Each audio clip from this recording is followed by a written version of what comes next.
Oh, I'm sorry, that's not on. No wonder you guys can't see what I'm talking about.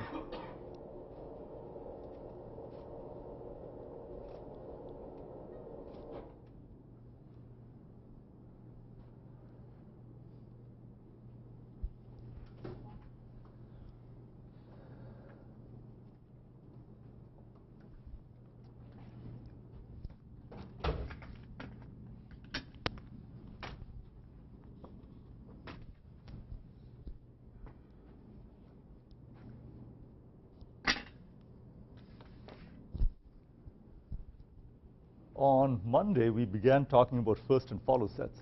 And just a quick recap of why we want to look at first and follow sets. I want to do parsing, bottom-up parsing. A big question is, under what conditions do I carry out reduce actions? And if I just do reduce actions willy-nilly without being careful about the context in which I do it, I'll end up with too many reduce actions in my parse table, and I'll get conflicts. So to the extent that I can limit where I do reduce actions and only do them where necessary, I win. My parser becomes more powerful because it avoids conflicts. So one of the ways in which we can limit reduce actions is by only performing reduce actions when the next token is something that can follow the non-terminal for which I'm doing a reduce. So in order to figure that out, I need to figure out what tokens can follow a given non-terminal in grammar symbol sequences I can derive from the start symbol. So we talked about follow sets, and we didn't really have a definition of it. We kind of did some ad hoc, some examples to get our intuitions. And we saw that in order to compute follow sets in general, I have to figure out something called first sets. And a first set is defined as for any sequence of grammar symbols alpha. Okay, it could be terminals, could be non-terminals, could be a bunch of symbols. The first set for alpha is the set of tokens or terminals that can appear at the very beginning of something that I can derive from alpha in some number of steps. Also, if alpha can derive the empty sequence, so if alpha can go away and become the empty sequence, then we say that epsilon is in the first of alpha. We did a few examples last time. Let's just go ahead and do a quick little example over here. This is a grammar it's a very mangled form of an expression grammar. Okay, and for now, I don't want to go into why it's been mangled in this way. But the idea is that expression goes through something called term and E prime, and E prime generates a whole bunch of plus term E prime. So E and E prime together generate things like something plus something plus something plus something. And terms can go to something called factors and T prime, and T prime goes and generates a bunch of times F T primes. So I can go around over here and generate factor times factor times factor, and then factor goes to expression or ID. Okay? There are reasons why you might want to restructure an expression grammar that way, but let's not worry about that for now. It's a grammar. What's the first of this guy? Well, the first of this guy is the leftmost token of anything, of stuff that I could derive from E. So let's see, E goes to T, T goes to F, F goes to left paren. So left paren is in the first of E. Also, F goes to ID. So ID is in the first of E. And similarly for first of F and first of T. Okay? First of, let's say, E prime. E prime can generate plus T E prime, and plus is a token in this case. So plus is in the first of E prime. Also, E prime can generate epsilon. So E prime can generate epsilon, so first of E prime is plus and epsilon. Okay? Now, we had talked about this on Monday, and we did some examples, and we almost derived the algorithm for it. Do you want me to go over the example in more detail, or is this very, very superficial thing enough? Keith is making faces at me. Either way works. Either way works. What, more details, or is this is adequate, or what? More details. You want more details? Okay. Let's go ahead and talk about the algorithm, then we'll come back. And actually what I'll do, let me do the following. On Monday, we had talked about first sets and follow sets. And the motivation for those was that we use them to compute parse tables. So let me go ahead and talk about the algorithm for first sets, the algorithm for follow sets, how do we in fact compute them, and then go and actually compute a parse table from beginning to end. Okay, so we'll start with the grammar, say, here are the first sets, here are the follow sets, here's the parse table. Look, this thing works. Oh, by the by, talking about parse tables, next Wednesday is your midterm. Sorry. The associations one's mind makes are weird. Computing first sets. Okay. So I want to compute the first of some sequence of grammar symbols A. Okay. Big A. If this guy is a single terminal, then the only thing it can derive is itself, because there aren't any non-terminals to replace. If A is the symbol epsilon, then again, for the same reason, there are no non-terminals to replace. So in this case, first of A is simply the set containing only A. If it's a token, it's just that token. If A is epsilon, then first of A is the singleton set containing epsilon. If A is a non-terminal, and the productions are A goes to alpha 1, A goes to alpha 2, and so on, A goes to alpha n, then what I do is I compute the first of alpha 1, first of alpha 2, first of alpha n, union them together. Okay, so first of A is the union of the first of each of its left-hand sides. This is where we stopped on Monday. If A is a sequence of symbols y1 through yk, here's what I do. I look at the first of y1. Now, either the first of y1 has epsilon in it, or it doesn't. Okay? If the first of y1 does have epsilon in it, that means that y1 can, in some derivations, y1 can become epsilon and y2 can get exposed. In that case, so if the first of y1 contains epsilon, then I need to consider the first of y2 as well when computing the first of this whole sequence. If the first of y1 does not contain epsilon, then y2 will never be exposed at the leftmost position. So it's enough to consider just y1. Okay. Now, if the first, so the intuition that I have is that I want to take the symbols in the first of y1 and put them in the first of A. Then, if the first of y1 contains epsilon, take the symbols in the first of y2 and put them in first of A, and keep doing that until I hit a symbol for which the first set does not contain epsilon. Does that make sense? So if this guy's first set contains that, so take this guy's first set, put it in the first of A. If this guy's first set contains epsilon, take the first of y2, put that in the first of A. That's the essential intuition. Does that make sense?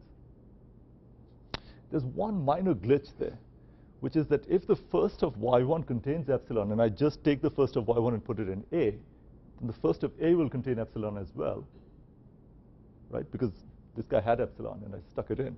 But I don't want to do that without having seen all of these guys. You see why? Let me show you an example.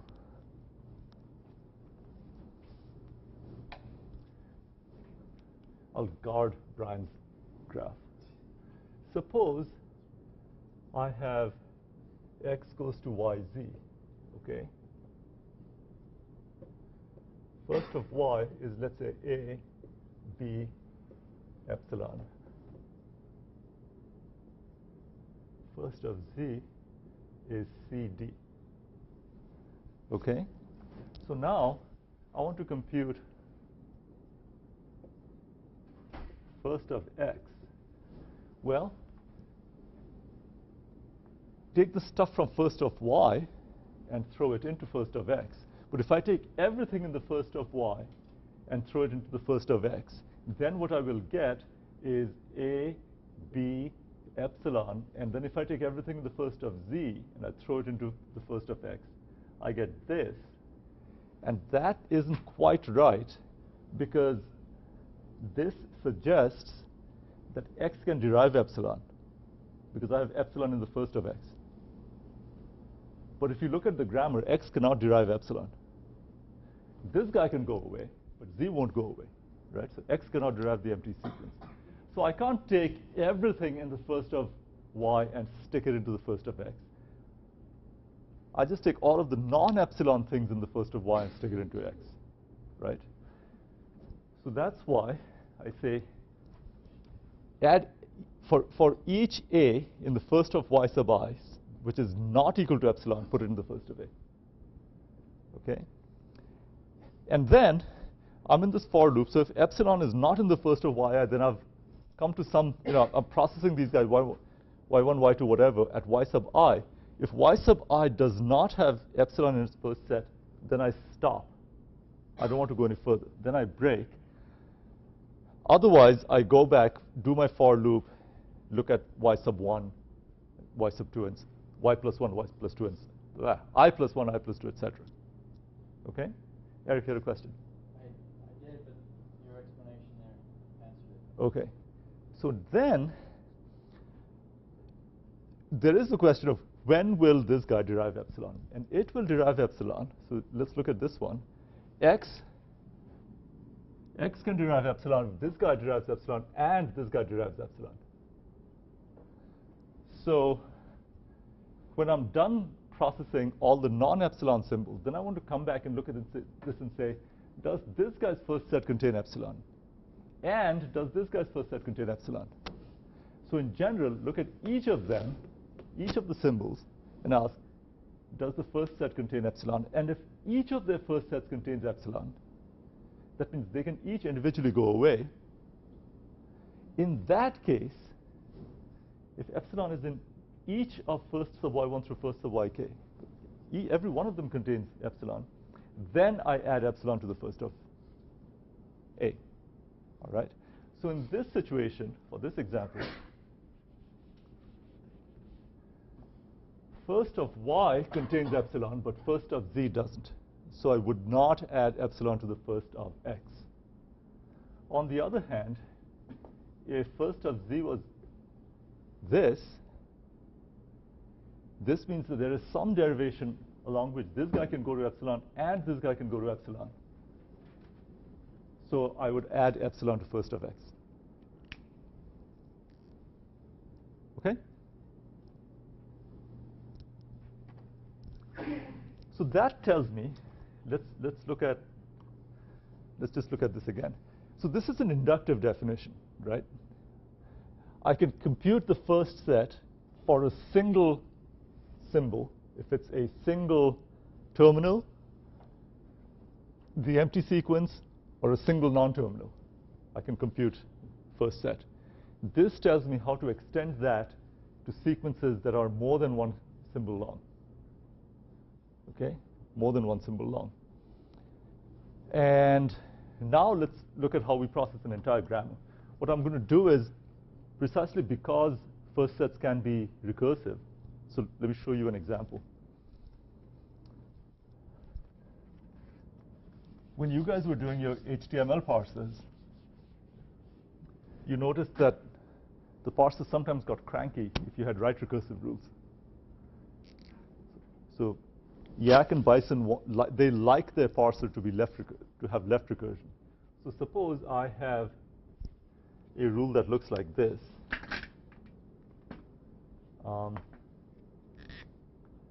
X goes to X, A, X goes to B. Okay, well, how do I compute this? Based on the intuition that I had just described, the definition I just gave you, the first of X over here is the first of this unioned with the first of this, right? So first of X equals first of XA union first of B. Okay? So what's the first of XA? So this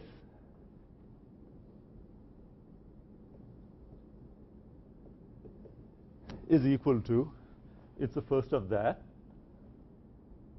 Then if that contains epsilon, then I look at the first of this. And then if both of them contain epsilon, then I throw epsilon into the, well, so this is equal to something involving first of x. I take first of x and I do some processing on it. Well, I have a circularity, right? I have first of x here, and I'm saying, in order to compute first of x, you need to compute first of x and then do some processing. That doesn't seem very productive. So I can get circularity because my grammars can be recursive. So what I do is I compute the solution iteratively. Now, if you've had linear algebra, there are iterative equation solving arises in many other contexts as well.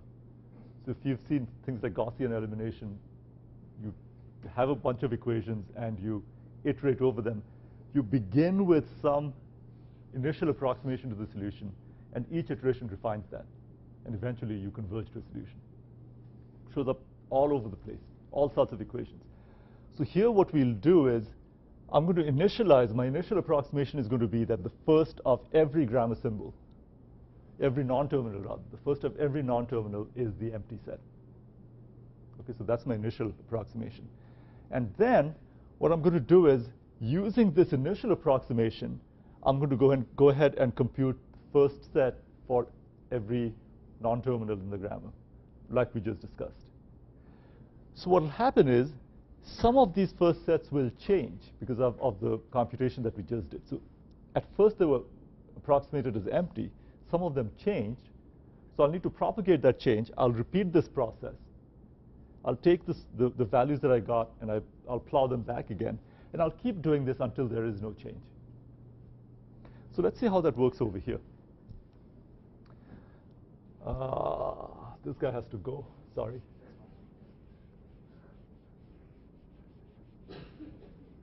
So let's see how this works over here. Initially, this is hopeless. Here we go. Initially, first of x is empty. Okay, so that's my first approximation.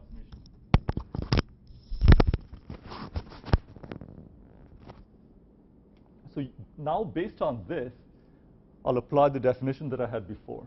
So now, in the first round of the repeat loop, I have first of x equals, so let's call this first sub 1 for iteration 1, okay, is first sub 0 from the previous iteration of xa union first of b, right? So this first sub 0 is my initial approximation to the first sets, which is this guy here, first sub 0. All right? So this is what? Well, first sub 0 of xa is the first, well, I'm not going to bother to write it down, but the first approximation to this, the first of xa, is the first set of whatever's in here. I take all the non-epsilon symbols in the first of this guy, put them in the first set. Then if that contains epsilon, look at the next symbol, march our way down. We discussed that, right? Well, if this is empty, if first of x is empty, then this whole thing produces empty. So this becomes empty union. What's the first of a terminal b? It's just b, right? Okay. So the null set union with b is just b. Yeah. We made the first sub 0 of xa to the null set because initially we said the first of X to be at the null set. Okay, just making sure. Yeah, and that's that approximation at the top there.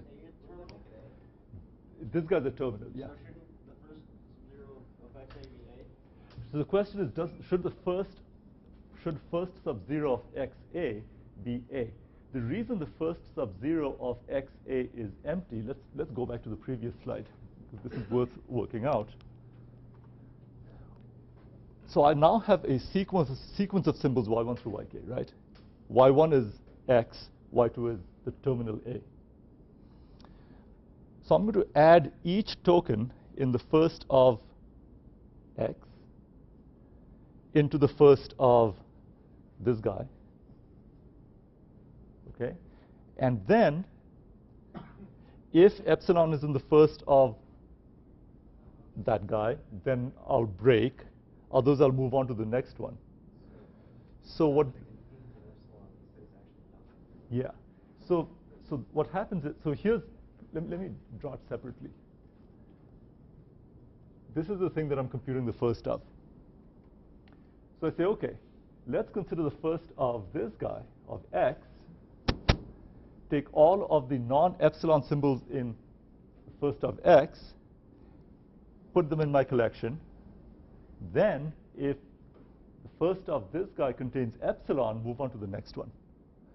Well, my current approximation of the first of this symbol is empty, right? So when I collect all the non-epsilon symbols in there, that's the empty set. Then I ask, is epsilon in that set? And that's empty, so it's not in that set. That's why I don't move on to A. I thought that the first was epsilon instead of empty. That confuses people a lot. The empty sequence and the empty set, they empty in different ways. So now, first sub 1 is the singleton set B.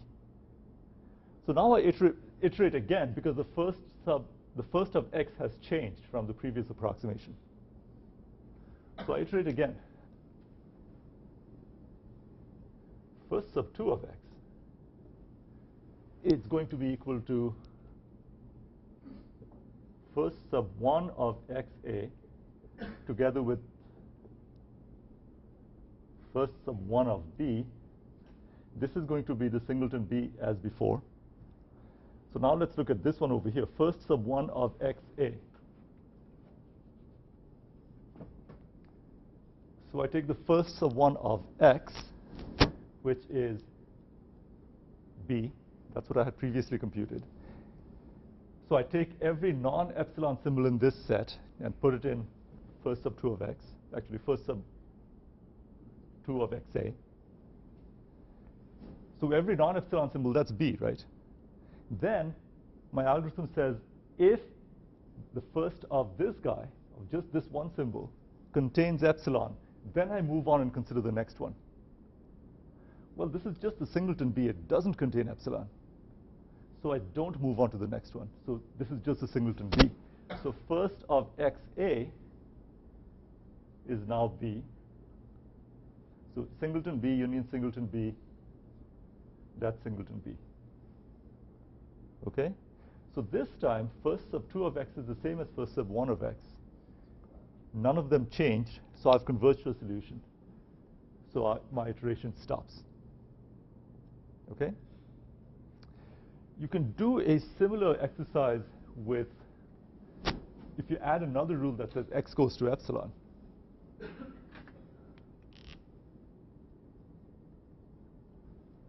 You can do a similar exercise, and what you'll find is that at this point,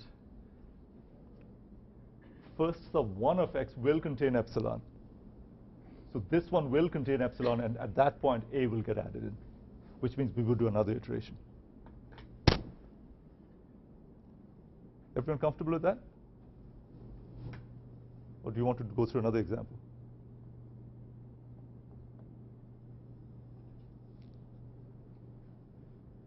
Let me work through the follow set computation, and then we'll do a full-blown example. Oh, there is a dinky little example here. X goes to a, so add a to first of x. X goes to yz. B is in the first of y, so we add b to first of x. B is in the first of y for this. And y goes to epsilon. So epsilon is in the first of y.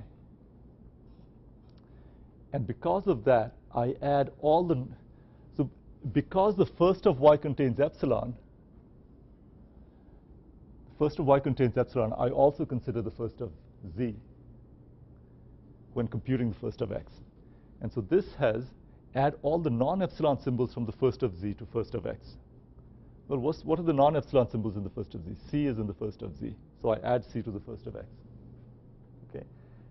Then I go and say, okay, now let's look at this right-hand side to see if this could go to epsilon.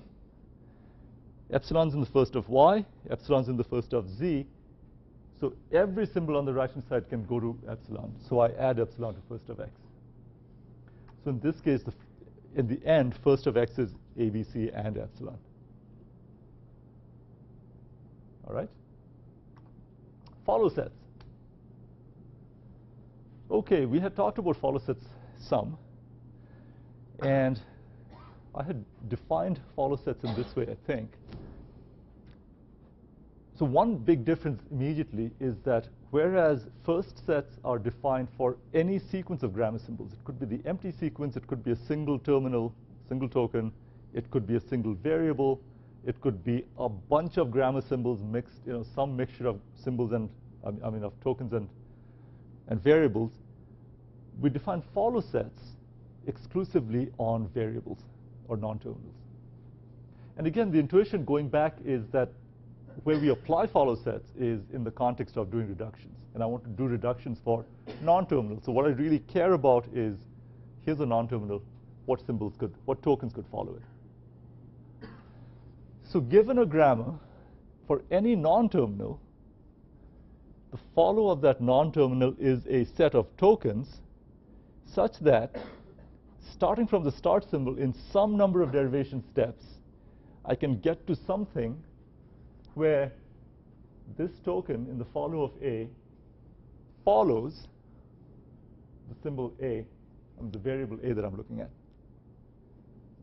Okay? And again, the reason for looking at this and considering this is that I'll consider reductions involving A if the next token is in the follow set of A. Okay? So follow of A contains those terminals that can appear after A in something that I can derive from the start symbol. Also, again, given the motivation, given the application that we have in mind for this,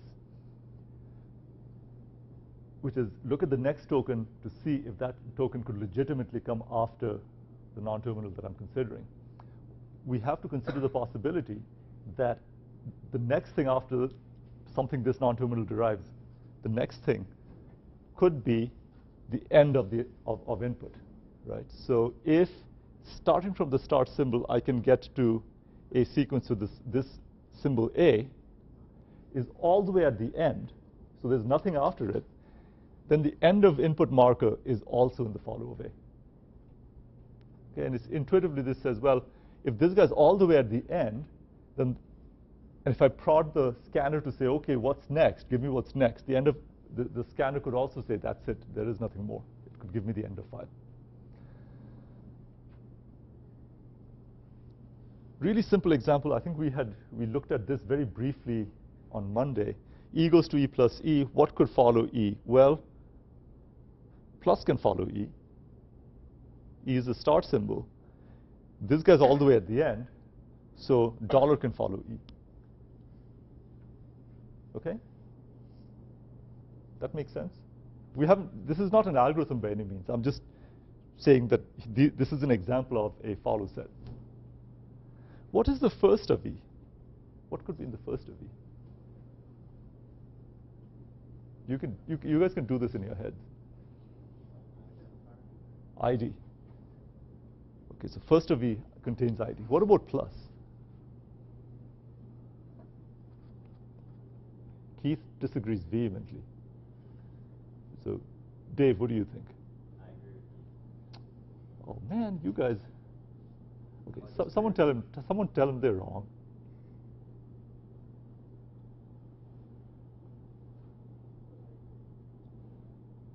You too? Et too? Why? Why is plus not in the first of E? Yeah.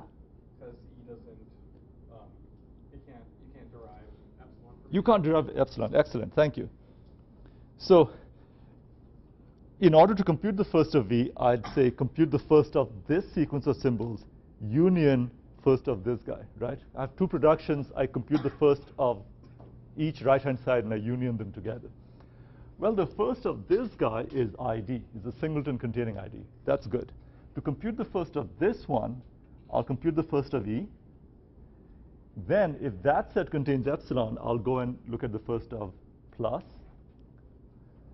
And of course, there's this recursion here, as in that example that we saw. So we would have to compute the first of E. We'd have to do that iteratively. But here we can quickly do the intuition. My initial approximation is the first of this guy is empty. I get the singleton ID from here, plug that back in. I don't have epsilon, so I cannot go to plus. Good. OK, so here's a follow set. Oh, something else that I want to bring to your attention. When we're computing first sets, the way this definition is written and the way we did the algorithm, the way I did the computation there, is that suppose I ask you, what is the first of this variable, of a variable x? What I'm going to do is I'm going to go and find all of the productions where x is on the left-hand side. So this is now a variable, because if x is a terminal, then it's easy, right? So if it's a variable, I'll go and find all the productions with x is on the left-hand side. OK? So I'll pick out all of those situations where all of those terminals where x appears on the left-hand side. Then I'll take the right-hand side and compute the first sets and keep going. So if I have a big old grammar, and I say, OK, let's say the C minus minus grammar, and I say, what is the first of statement?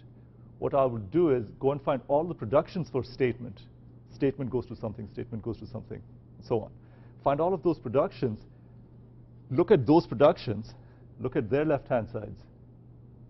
I'm sorry, look at their right-hand sides, the stuff at the end of the arrow, and work with those.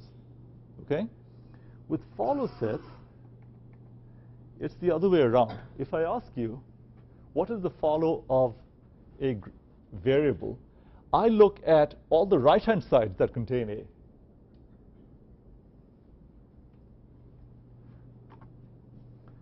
So here's how I compute follow sets.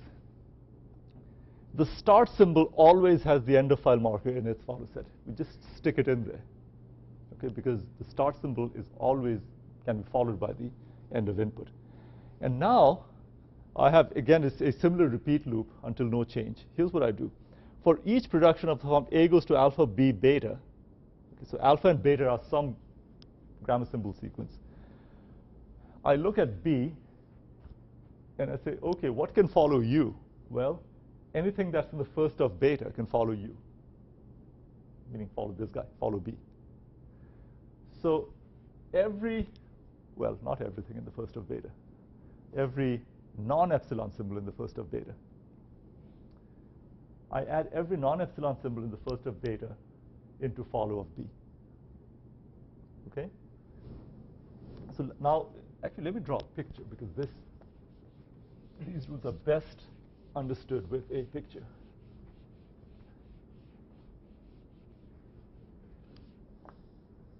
OK. Start symbol. So this is alpha.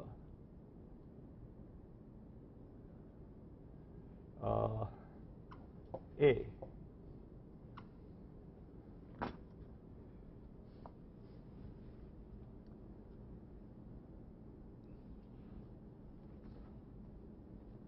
A goes to alpha, B, beta.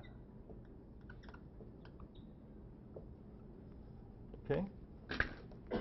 So here's my picture. Here's a parse tree. So I want to find out what things could follow B. OK? So I take beta, and I ask, here's beta. I compute everything in the first of beta. And I take everything other than epsilon from the first of beta and stick it into the follow of B. Okay? Why do I not take epsilon? There are a couple of reasons. One reason is that, going back to first principles, what is the significance of the follow set? Significance of the follow set is it's the set of tokens that my parser will look at to decide whether to make a reduce action. Well, epsilon is not a token. The scanner will never say, I didn't see anything. Right? You guys have written scanners. You guys have used scanners. Scanner never returns epsilon. It just doesn't. It's wrong. It shouldn't do that. Since scanner won't return epsilon, it makes no sense to put epsilon in a follow set. So that's one reason. The other reason, well, I'll get to the other reason. But do you see the reasoning for putting every non-epsilon symbol in first of beta into the follow of B? Do you see why I do that? Because those are the guys that can, in fact, follow the variable B. Okay, that's over here. That's beta. This red, blue, and white sequence here. So the other reason I don't put epsilon in the follow of B is that suppose the first of beta contains epsilon. That means that beta could actually disappear, right? Beta could derive the empty sequence. Let's look at the structure of the parse tree if beta in fact disappears. It looks like this, right? Because beta has gone away. Now what can follow B? Well, it's stuff over here, not stuff down here now. So if beta goes away, then what follows B is actually the stuff up here. What's the stuff up here? It's the follow of A. So for each production of the form A goes to alpha B, so the B is all the way on the right, I'm going to add everything in the follow of A to the follow of B for that reason. Okay? For each production of the form A goes to alpha B beta, if the first of beta contains epsilon, then I have that picture again, because beta can go away. And if beta can go away, then I have to add everything in the follow of A to the follow of B.